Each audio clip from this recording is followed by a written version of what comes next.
more fired up than feeling fit. 100%. Anybody in here ever been on a weight loss program of some sort sometime?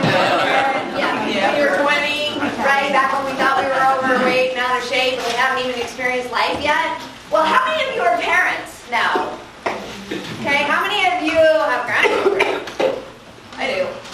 Okay, great, awesome. So I would kind of like to get an idea of who's in front of me. How many of you are business owners? Okay, how many of you have stress? Okay. How many of you work for a company? Okay, great. I would think that that's why we're here, right? So the hardest thing, like what was being said earlier, is to find work-life balance, right? And we all want to feel fired up. We were all born to rise to our personal potential, right? I mean, that's the goal. We always want to improve. There's two needs of the spirit. One is growth and one is contribution. So there's something that's always calling to us. And sometimes when we look in the mirror and we're like,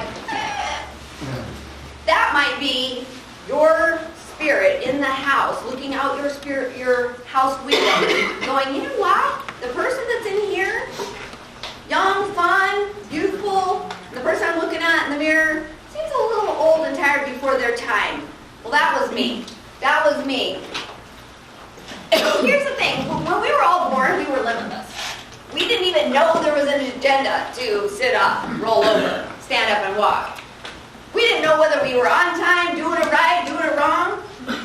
But how often do we look around ourselves and go, ooh, I'm a day late and $1 short, and I'm not doing it as well as so-and-so, and we've got this comparison thing going on. When we were babies, we didn't have that.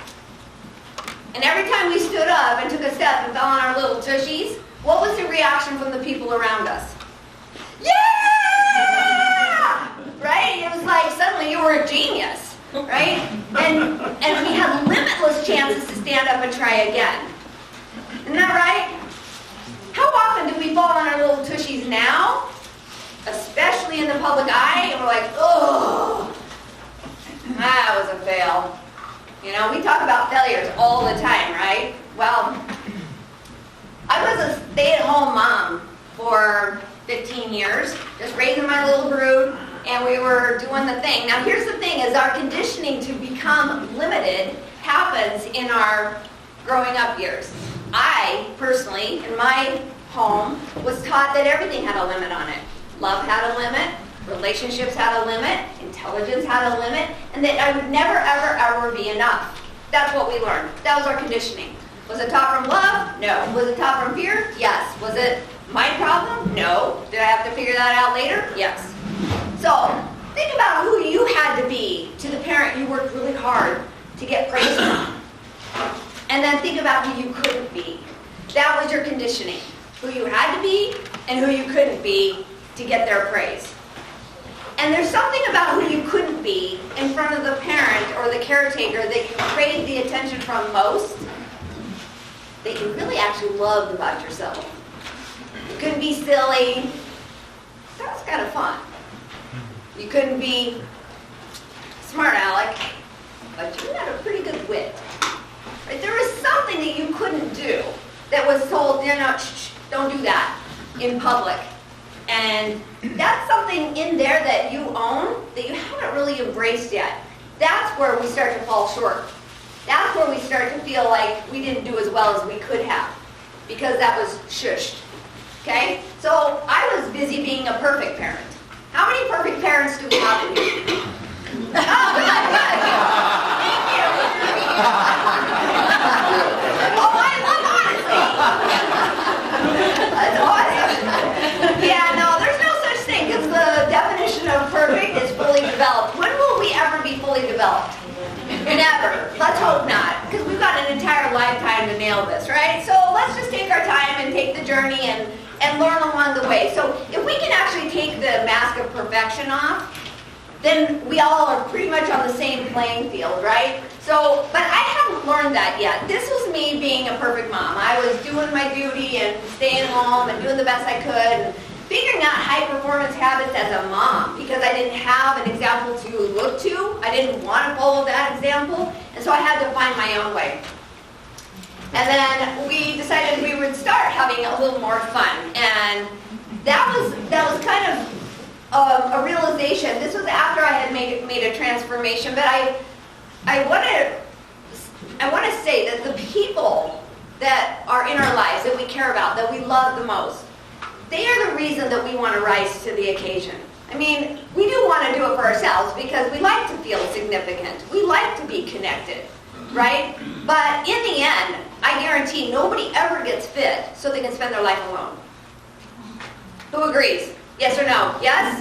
Good. So, it's who is in your life. Think about those people. Who do you love? Who loves you? That's why you do what you do at the level that you do it at. And if you're ever disappointing you, do you know who else is watching you be disappointed? Yeah. Because you would want the best for them, and guess what? They want the best for you. So this was me before. Body language is everything, right?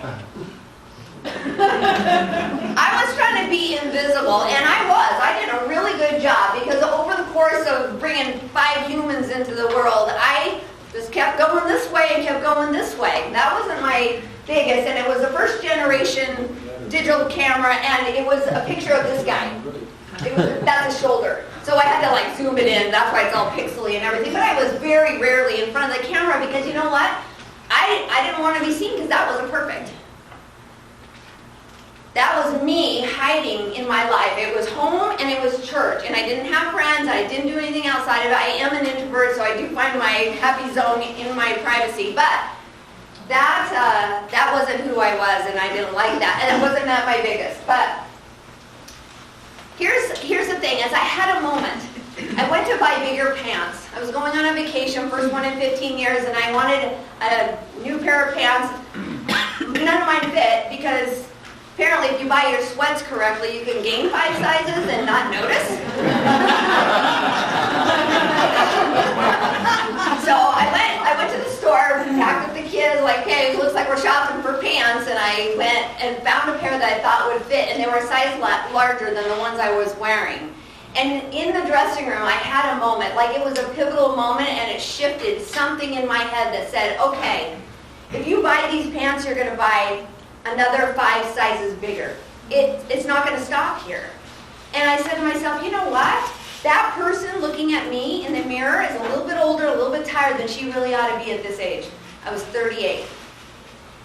And that was a moment I was like, okay, right now, you get to choose. What's it going to be? Bigger or go back to being you? Whatever that was, it's not a number. It's a feeling. It's an energy. And so I put the pants back on the rack, gathered up the kids, and I got in the car, and I thought, nope, there is a better way, and I'll figure it out. But up until that point, I was weight loss. Stay on the scale. Up 3 pounds. I rock. Cookie, cake, ice cream. Stay on the scale. Up. Down 3 pounds. What happened? Was I doing it right? Was I doing it wrong? Up 3 pounds, down 3 pounds every other day, right? Those are hormones, just in case you've ever experienced that, but I'm sure it was just me. It's important to understand that your body cannot put on pounds of body fat in a day, a week, and even a month. Just the same. Whatever you see an up and down on the scale, water weight, hormones. Okay? Just, now we got that out. Oh, and by the way, how many of you came here to get the nutrition portion of this, how to eat for fat loss and finally nail it once and for all? Anybody? Nobody? Nobody wanted to know about food? No. Great! That's awesome! It's not a secret anymore. Good. I'm glad to know that. Now we'll just skip that portion of it. Okay, so in the dressing room, put the pants back, got in the car, and here's what I remember thinking. If I got uncomfortable with myself one meal at a time, I could get comfortable with myself one meal at a time. Okay. And if I made sure that I was eating something that would be fuel for my body, something that when I ate it, my body would be like, oh, thank you. I would just keep doing that all the time, because up until that point, I was a human garbage disposal. I was eating everything on my kids' plate because I was told to not let anything go to waste, right? Anybody else grew up with that, right? So that was That was my mindset entering the house, and then I was like, okay, I'm going to make a promise to myself. I'm going to promise myself that when my alarm goes off, I will put my feet on the floor. So I did. That next morning, I set my clothes out on the end of my bed. What does that tell you? I was going to do it. And then when my alarm went off, I stopped hitting the snooze button on my life. That was the morning I stopped hitting the snooze button on my life. Because every time I hit my snooze button before, I was avoiding the day. I was avoiding my own personal preparation. I was avoiding the day because I didn't have a plan. So, I didn't hit the snooze button for once. I put my feet on the floor. I got dressed. And I went outside. And we lived in a little tiny town in northern Utah that was 6 streets that way and 6 streets this way. And it was just me and the cows at 5 o'clock in the morning on a very, very cold April morning. And I said, okay, I'm going to do this. I am just going to sprint like I did in high school. I took myself back to the most powerful time in my life. When was your most powerful time? Just think about when that was, when you could do no wrong and you were limitless. That was my time in high school. I was a cheerleader, I ran on the track team, I was in ballet, tap, jazz, all that. And I felt pretty good about myself.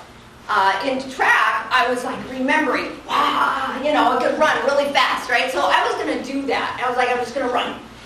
And I had 4 pairs of spandex on just to kind of hold the bounce down, and extra layers, and earmuffs on and everything. And I had my Walkman.